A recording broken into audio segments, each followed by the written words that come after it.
Happy Monday afternoon, y'all. Yes, we're tootling down the road and it is 12:30 in the afternoon. I want to give you an update on the orthopedic surgeon's visit. I left out a little bit after 8. And needless to say, to summarize, he had to inject with cortisone. He did the x-rays, the arthritis, everything's inflamed basically. The hand is horrible.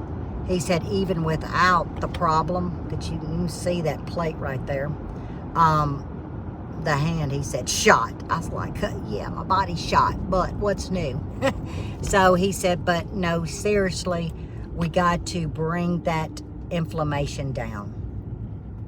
So I go back on the 29th, x-ray, make sure inflammation's down, proceed on to repairing it. So this actually gave me an extra 10 days. So now I've got 10 days to get some more stuff done. But I didn't forget you guys yesterday on Garden Update, but Grandpa came and plans changed and it was time to get that air conditioner out of that window. And now that we had someone there to help me, we were able to get sorry y'all for the bumps. We were able to get that little window unit out of the bedroom window, everything closed, everything put back together, and time got away from me. And that's why y'all didn't see the Garden Update, but you're gonna see the Garden Update today. Y'all just have to forgive me. But I was able to get a hold at the little Texas grocery, so there's no tax on groceries. I got a hold of 21 ears of some of the sweetest corn, guys. Oops, sorry. So 21 ears of corn cost me $6.93. I got them 3 for 99 cents. So sorry. And I didn't think to say, hey, do y'all have more in the back? But they had 21 ears. I bought all 21. So, you know, when you find something like that, you need to get home, set some things aside, and get it processed. And that's what we did. I attempted at making a video. Half of it records, half of it doesn't. So as we travel home and I get a cup of coffee and we go out and look at the garden, I wanted to tell y'all how I put my corn up. It may be something that you guys want to try. I was thinking I was turning the video on, I'd turn it off, and vice versa. It was just a hodgepodge mess up. You wouldn't even make sense out of it. But we hurried up home, we shook the corn, Buddy did. I cleaned the corn on the cob, Grandpa took it in. I washed it, had it soaking in water. And then I fixed me a pot of boiling water. And I blanched my cobs for 3 minutes in that boiling water. From that boiling water, I took it and put it into an ice bath. A minute or two, okay? Pulled it out of the ice bath and just set it on a towel. A clean towel on the bar. That's it. Now, from that step, I took the corn off the cob. Now, we have a little gadget. We don't even know where it came from. We've had it a long time. It could have been a yard sale. Somebody could have gifted it. We don't know where it come from. But I will show you this little gadget, and I'll see if I can find it. I know a lot of you ladies help me find stuff. But, guys, you don't worry about a knife. It even milks it, if you've ever heard of milking corn on the cob. And it's effortless. You wind it all the way down. So I took the corn off the cob, set that corn in a bowl. Now, mind you, we went from blanching in boiling water for 3 minutes to an ice bath, a minute or two, to a towel. So I removed the corn off the cob. It's sitting in a big bowl. I took those cobs and I put them in a large pot, and I brought my water just above those cobs. Brought the water up to boiling temp, cranked it down a little bit so it stayed at a low boil, and I boiled them for 15 minutes. Once that 15 minutes was over, I removed those cobs to a bowl because they were going to be trash. And I strained that brine, corncob brine. I strained it in a fine mesh strainer. Your result is some of the most delicious corn, what am I trying to say? Oh, my mind just left me. Trust me, you got to do this. Liquor, you know, like greens, you know, turnip green liquor. Well, it makes like a corn liquor, which is phenomenal. So I strained it very well, and I had the prettiest yellow broth at this point. So, you know, you can use the residual that you're not going to use to put your corn up for corn chowder. You can use it for anything. So anyhow, I strained all of that corn liquor. So pretty. Set it to the side. Now it's time to package my corn. This is a standard recipe. Now I tripled mine because the amount of corn that I ended up with. A standard recipe is 4 cups of that corn liquor to 1 teaspoon of salt, non-iodized, and 2 teaspoons of sugar. 4 cups of corn liquor, 1 teaspoon of non-iodized salt, and 2 teaspoons of sugar. I tripled mine. You put your salt and your sugar in the correct amount of brine, and you stir till it dissolves. Because what you're doing is you're bringing it down to a good, just slight warm temp. So you just stir it. It may take you 15-20 minutes to get the heat off of it. And your sugar and salt is dissolved. I take 2 cups of that corn, that fresh corn, in a freezer bag. 2 cup measurement, and I take a 1/2 cup of that brine. Get the air out, seal it up, lay it flat, it goes in the freezer. So let's go back over that. After you make your corn liquor, you're going to strain it very well. If you're going to make a single batch, 4 cups of corn liquor, 1 teaspoon of non-iodized salt, 2 teaspoons of sugar. You put it in your 4 cups of corn liquor till it's all dissolved. Now, in the freezer bag, it's 2 cups of your corn, your fresh corn. 1/2 cup of that brine. Put it in a freezer bag, take the air out, seal it, lay it flat, and I'm telling you what, when you pull it out of that freezer, you can put it in a pot on low, let it thaw. Imagine a high quality can of corn. Just imagine that. So, but yet that corn liquor kind of gives a thickening. You get that true sweetness. And guys, it's the only way I put corn up, unless I'm just going to put corn on the cob, because I can put it in my soups and stews, and we eat it just like that. I can put it in my iron skillet with some butter, heat it in the oven on 375 and stir every so often, and it kind of caramelizes. But that's how I put my corn up. If you ever didn't trust me now. You will love this corn recipe. Now I'm getting close to the neighborhood, so I'm going to turn in, get some coffee. My hand is numb as all get out, so I'm not sure I'm going to hold the phone. He told me not to use the hand too much. How you not use your hands? I'm like, okay. I'm not going to abuse my hand because I got to use my hands, right? So I'll get some coffee, and I need to charge some. It's getting kind of low. And then we're going to do a garden update. But that's why you didn't see us yesterday, because when Grandpa came over, we were like, oh, let's get the air conditioner out. Let's get it put up. Let's do this. Let's do that. Not that I'm taking advantage of Grandpa, but he's not able to do it. And I can't do some of this stuff by myself because of this hand. So, yeah, it worked out. But I could have not just turned the camera on, but I wanted y'all to know about my corn.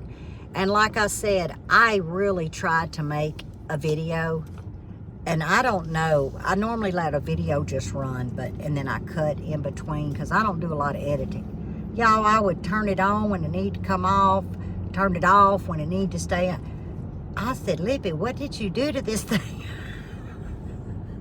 Yeah, y'all never understood. There was no way I could even fix it for y'all to understand. I didn't even understand it. I'm the one making the video. So yeah, I will, in the description, I'm going to leave my corn recipe for y'all. And since it's corn season, just try it. 21 ears made me 8 quarts. With, remember, 2 cups of corn in each quart. But 21 ears got me 8 quarts. So if y'all had 10 ears of corn, okay, you could make you 4 quarts just to try my recipe. Then you'd only have to double the single batch recipe. So you're not out a whole lot, but you can't miss that step of that corn liquor. Boil them cobs for 15 minutes, and I'm telling you what, I could drink the stuff. I could drink it. But anyhow, I'm pulling in, and let me get some coffee and get all rested a minute, and then we're gonna go out to that garden, because y'all gotta see the garden update. And you're gonna be like, where's the garden, Lippy? All right, I'll be back for y'all in a split second. For me, about 30, 35 minutes. I need to rest the hand. It's numb, but I feel like I need to rest it on something. Friends, doesn't it look a little different? I actually have taken a 2.5 hour break because it was stifling. But yes, the red rippers, I'm gonna have to harvest a few. I get about 10 or 12 every day. You know, like this one, it's about to be ready. And I've left a few here to dry. But it's starting to finally play down, so before the surgery, I will take this on out. My mulberry tree, it's rolling, guys. And here is the lantanas. I've got to water them. See them right here? I'm actually going to house these in the greenhouse to carry them over for next year. The only thing left here is some basil. As you can see, we only have 2 San Marzano plants, and I have been picking tomatoes when they're not quite fully red, just so I can get as much as I can. But once these turn, I will pull these 2 out. The nata penas are enormous and loaded. Look at this. See if I can do it one-handed. There we go. Oops. But yeah, I've got to harvest them. I see quite a few, guys. Quite a few. Now we're going to come over here. We have a melon right here. Actually, it was growing on the other side of the bed, and I lifted it up. This is a bell pepper that's still got quite a few on it, so it stays. The big gem, loaded. I've got 8 of these peppers on here, but I'm gonna let them turn red this time. And here is the watermelon and cantaloupe patch. And yes, I have shoes on, but that doesn't mean I'm gonna walk through it all. But take a gander at that. I think I'm gonna try and pull it in the morning. We have 2 more cantaloupe right here, cantaloupe here. We're gonna go to the other side so I can show you the melons, because I'm not gonna step all in this. The moneymaker, y'all, it's still going strong. But as you can see, I've got tomatoes to harvest. I'll do those this evening. I did lift this melon up, and I'm letting it kind of trellis up here, just so I can see what could be hiding under here. Like I said, this will not happen again. This is a dangerous mess. Time to cut okra. This one I'm letting go to seed, And I think I can harvest 4 or 5 more off of this, but I'm gonna leave that one actually on the stalk. But you see okra everywhere. I mean, as far as you can see, there's okra. So yeah, I gotta do some harvesting. And if we look over here, this is the money maker. That is the chef orange. I did take 3 large chef oranges off of it yesterday. And these 2 tomato plants are just about spent. So I'll get the harvest off of them. The tomatoes are starting to actually split. So I'm gonna go ahead and eradicate them. Here's the other okra plants. I've got a few I gotta harvest. I'm talking about, guys, within a day, your okra will get out of hand. So I've got a lot of cutting to do. Here's the back side of the garden. That's where the thyme and the oregano is. I'm actually gonna be, this fall, I'm gonna dig the thyme up, and it's gonna be placed by itself as well as the oregano. The lemon balm will always house here, as well as the mint. Do you remember the trumpet that I planted at the front of the house, and I cut it back and I said I'm gonna put it in buckets and figure out where to put it? Well, that's actually 2 plants I was able to divide. Guys, they're about, I don't know, 12 feet tall. Those will actually be the entrance to the garden next year. The sweet potatoes has taken over. Here is those 2 straight neck squash. And I do see a couple of females, so they're just now starting to kick on. Of course, y'all remember this is where all the cucumbers was. Let's run down here. Couple of more bell coming on. We'll give them about a day or 2 and I'll harvest them. And here was our little harvest. Not too bad for a garden winding down. It is some hot out there, y'all. I'm fixing to get a cold rag, knot this mop up, and sit down with some ice water, followed by a cup of coffee. So I hope you enjoyed the fellowship that we had in this video. I know it wasn't much of nothing, but I had to hold to my word with the garden update, and that we did. I did not go to the other side because when I went around there, it looked worse than the inside. So I'm probably gonna have to take a big rake and juke up in there, you know, at a distance to make sure, you know, there's nothing under there, because it'll come out if it is, or it'll pop. You know what I'm saying? And then I can reevaluate. But yes, do not grow them like I did.